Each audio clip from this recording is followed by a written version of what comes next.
Welcome back to the Z-Files. I am Professor Z, and I will be your host for this episode. This podcast is your one-stop shop for all things crime-related. I use my 8 years of research and 3 years as a criminology professor to cram each episode with facts about crime patterns, statistics, criminal behavior, and tips for improving your personal safety. Say goodbye to the fear you think you have about crime, and say hello to your new expertise in the field of criminology. Let's start this episode with a fun fact. Actually, it's really more disturbing than fun. Your zip code will determine how long you live. That's right, I said it. So why? Well, you'll have to keep listening to get to the rest of that. But this episode is going to be centered on how certain deaths are caused by government irresponsibility. And I wanted to do this topic because it's in line with our series. We've already looked at how death can be a result of crime and how death can be the result of corporate greed. So now we're going to look specifically at the United States government and how decisions have been made that literally cost people their lives.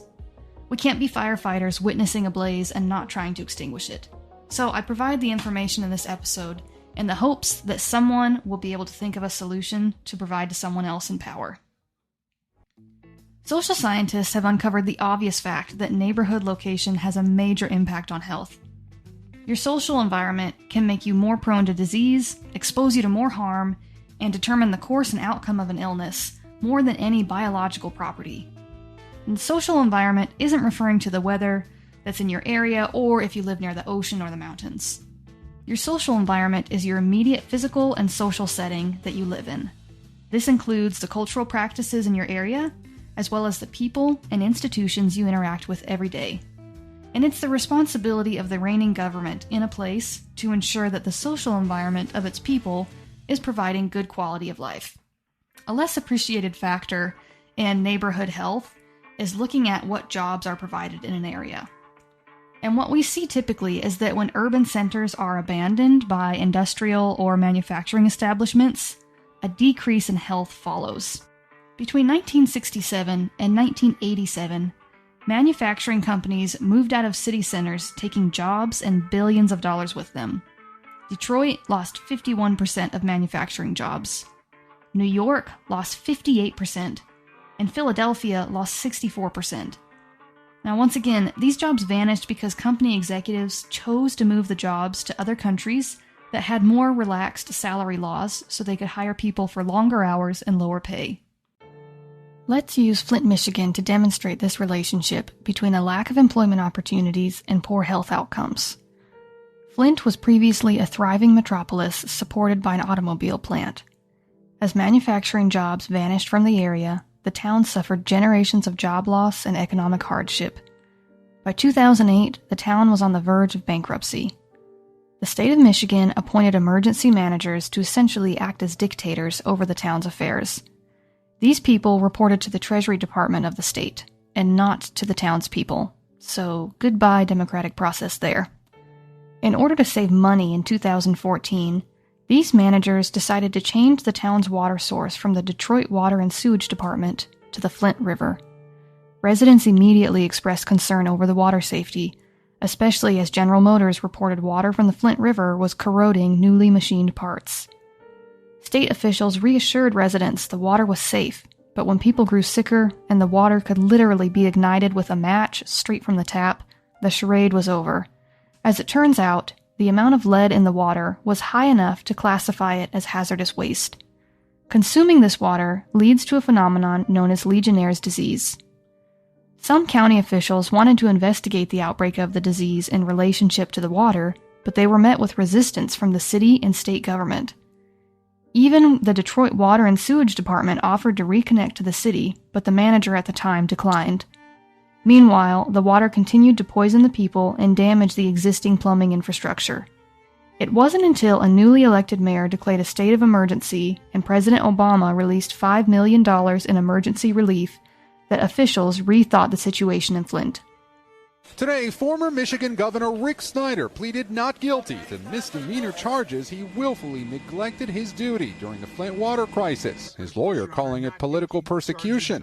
8 other former officials and aides were also charged in connection to the scandal, 2 with involuntary manslaughter.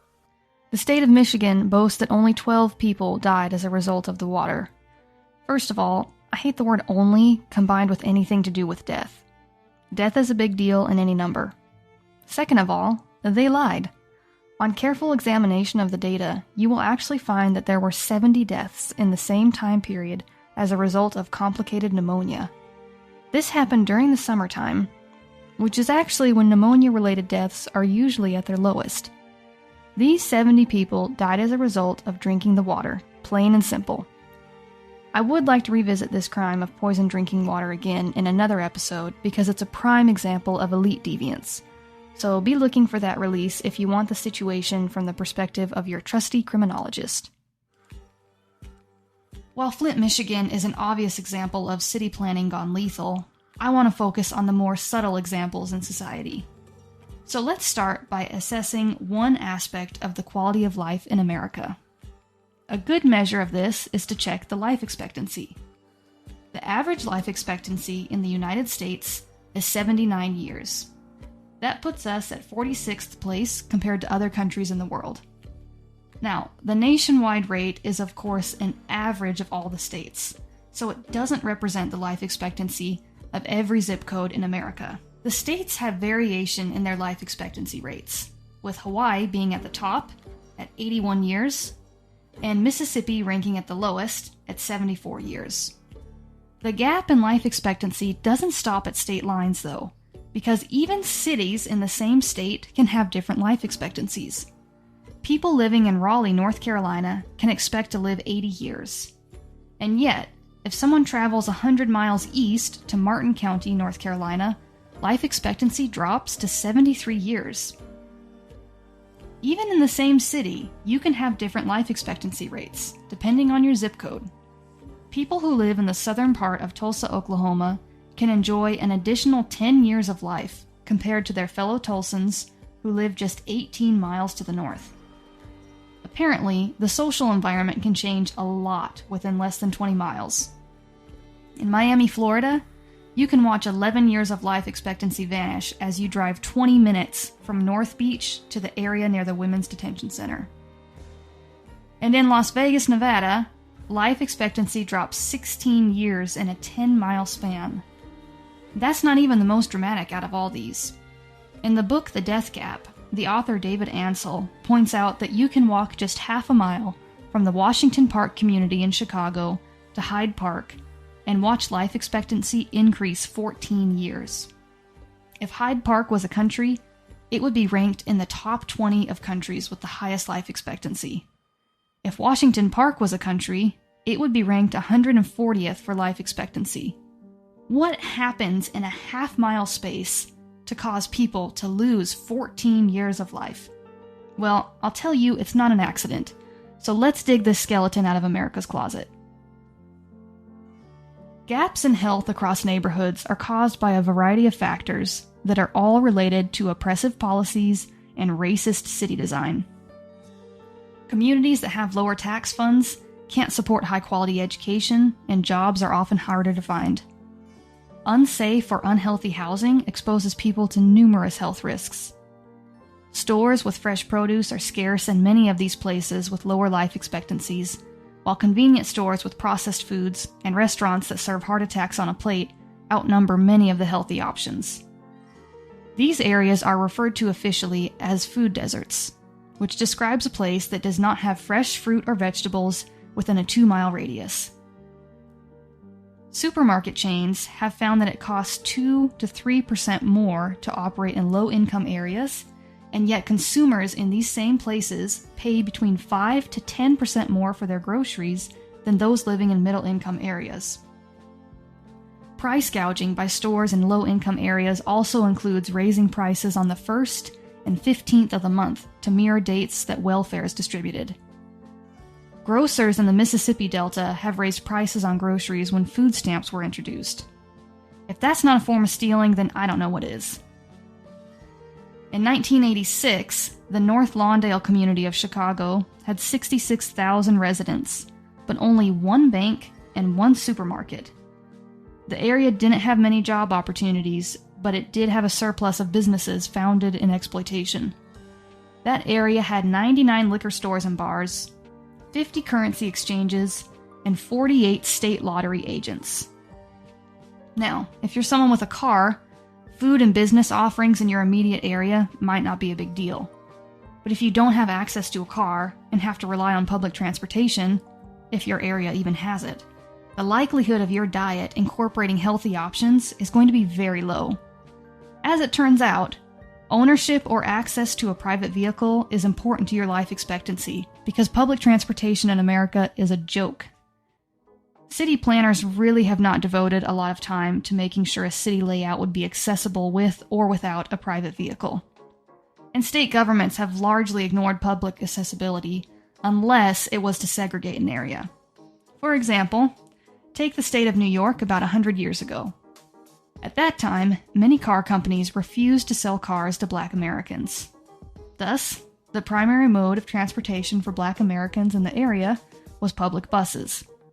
In an effort to make sure only white Americans with private cars could use the beaches in the state, the city planners made sure highway overpasses on the route to the coast were too short to accommodate buses, thus crippling public transportation from reaching these areas. The government was masterful in denying access to an outdoor recreational area, but it won't devote the same energy to increase accessibility to something that might help people, like a grocery store with fresh food. The private sector has also had their hand in sabotaging America's public transportation. The car company General Motors, also known as GM, purchased control of electric trolley and rail systems in the 1920s. Then, the company dismantled them to try and force people to buy cars. Other types of poor city design that lead to lower life expectancy also include no dedicated spaces to enjoying the outdoors. Many of these living areas were built too close to highways, factories, and other places that pump toxic agents into the air.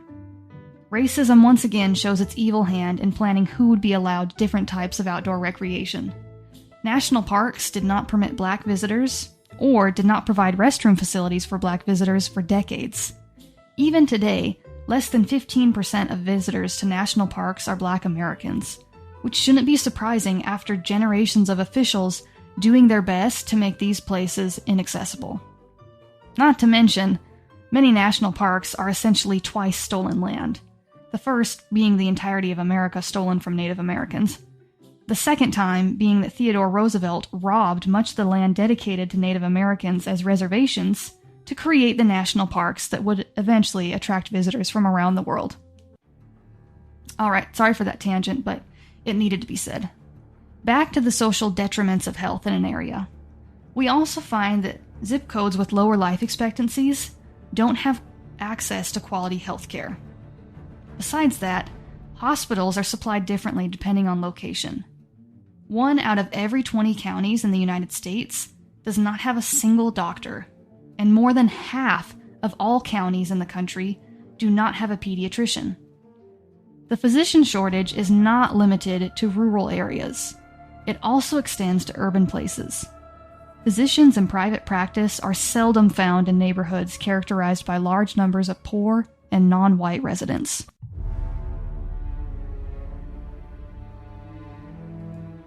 And now, I give you the crown jewel of lethal city planning, redlining. I would like to map out this concept to the best that I can in a short period of time. It isn't taught in public schools or most of the private ones, so buckle up for some jaw-dropping information. It's all fact, but it's disturbing enough to make you wish it was fiction. Redlining really explains why people in the same area of a city can have lower life expectancies than others. It's not that they're collectively making bad decisions that lead to an earlier death. It's that the only choices they have access to naturally lead to an earlier death. Historic city designing across the country was governed under the principle of redlining. Most of those designs have determined the current layout of many of our cities today. The term redlining denotes the practice of marking some areas of the city with red or yellow lining to indicate that these areas will have poor outcomes on people's health, or that they are areas that are considered to be poor financial investments. This practice started back in the Great Depression under President Franklin D. Roosevelt. Soon after taking office, Roosevelt made it clear that he would be president of all the people, including those at the bottom of the economic ladder. In the working out of a great national program that seeks the primary good of the greater number. He's credited with addressing the housing crisis at the time and created the nation's first public housing for civilians who were not engaged in defense work. The legislation he introduced specifically prohibited neighborhoods from being mixed race. It allowed banks to deny mortgages to black applicants based on nothing income related and only on race. It mandated by federal law that white Americans would be allowed to live in the safest, healthiest, and most desirable neighborhoods in the nation, and it forced black families into cramped quarters in poorly designed areas of the city, regardless of what their income could afford. The New Deal offered new programs to boost up the nation's economy while continuing the old practice of entrenched racism. By the end of World War II, the Lanham Act, the Public Works Association, and the U.S. Housing Authority programs solidified residential racial segregation in every metropolitan area they operated. World War II veterans returning from the war were offered mortgage stipends under the GI Bill, but only 3% of returning black veterans were allowed to utilize those. The practice of redlining was upheld by nearly all U.S. presidents, from FDR to Nixon. The maps dedicated to city design are available for public viewing. They include comments from city developers about the race of people they wanted to live in certain areas. I won't read those comments because many of them include derogatory comments and racial slurs about people that are not appropriate to repeat. But I highly recommend, if you have not heard of redlining or seen one of the maps used in this practice, please click on the link in my episode description box and check some of these out. Now, just because I said historic maps doesn't mean this practice ended. As recent as 2020, lenders were denying mortgages for black applicants at a rate 80% higher than white applicants. Further research into these denials revealed that those who were denied did not have lower income, worse credit scores, or higher debt-to-income ratios, begging the question, why were so many people denied mortgages when they had the same financial standing of others? Well, the answer to that is just racism. Calculations show that black families have lost out on at least $212,000 in personal wealth over the last 40 years due to the practice of redlining. Nature really gave us an X-ray of redlining in New Orleans when Hurricane Katrina hit in 2005. I can't say it better than David Ansell, who said, "Natural disasters have a way of exposing crevices in society." Decades of white flight and redlining left concentrated, black, impoverished neighborhoods below sea level in New Orleans. Of the 30% of New Orleans residents living there below the poverty line at the time, 84% were black. When the order to evacuate was given, the most vulnerable didn't have the ability to leave. Many had never been outside the city limits and didn't have a place to go even if they could get transportation to get out. Others were too frail or ill to move. At least 25% of New Orleans residents didn't have a car at the time. The Good Samaritan plan was supposed to save the city, but it relied on those with vehicles to help those without. So it relied on 75% of the residents to pony up and help 25% of the residents without cars. The result was 20,000 people seeking refuge in the Superdome, if that tells you anything about the values people had. We have no idea how many stories there are like Hardy Jackson. We got up in the roof, all the way to the roof, and water came and had just opened up, divided. Who was at your house with you? My wife. Where is she now? Can't find her body. She gone. You can't find your wife? Oh, she told me, she told me, I tried. I hold her hand tight like I could, and she told me, you can't hold me. She said, take care of the kids and the grandkids and my kids. What's your wife's name in case we can put this out there? Tony Jackson. Okay, and what's your name? Hardy Jackson. Where are you guys going? We ain't got nowhere to go, nowhere I'm going. I'm lost. That's all I had. That's all I had. More attention should be on the social causes of health outcomes because it shows the entrenched racism and classism that run our system. It's evidence that our leaders at all levels have shirked their responsibility. The only reason some people live longer in one area of a city compared to another is that our cities were designed to produce advantage for some and disadvantages for others depending on the neighborhood. Even insurance companies are aware of this and have made it into a science to save money. Those promotions they offer about some kind of discount if you download their app is so they can track your location data.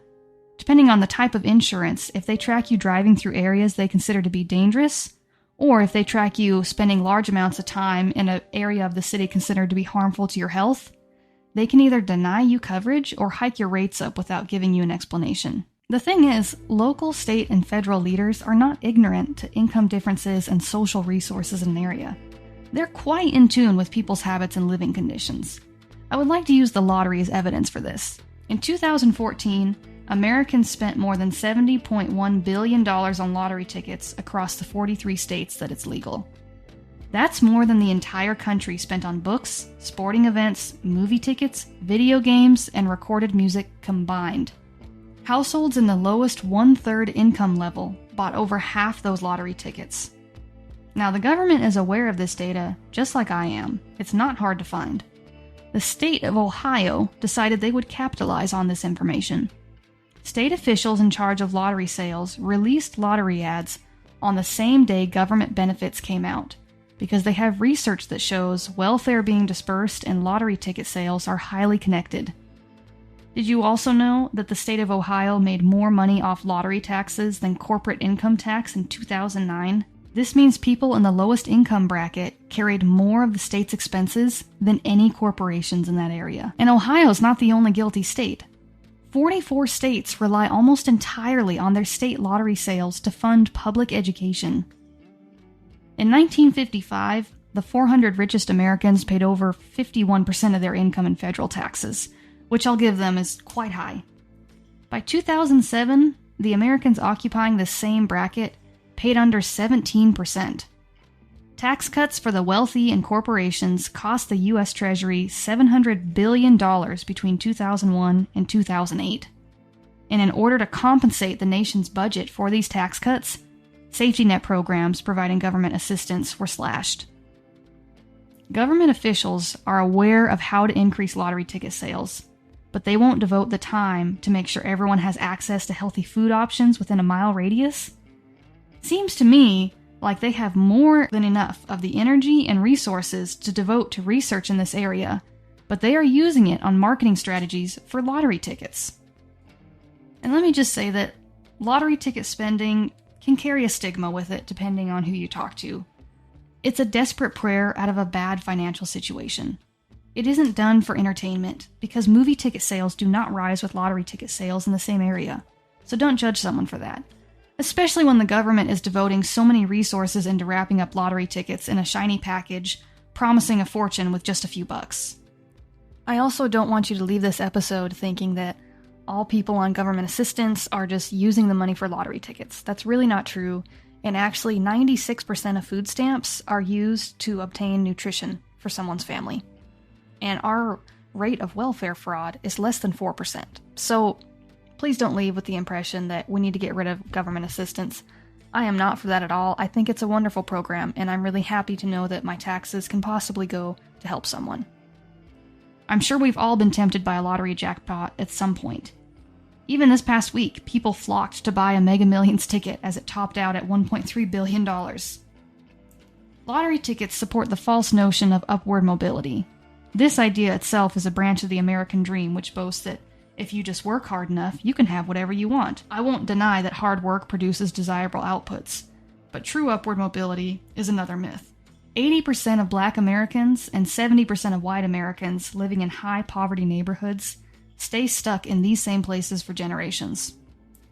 The U.S. now boasts more high poverty neighborhoods than any time since the 1960s.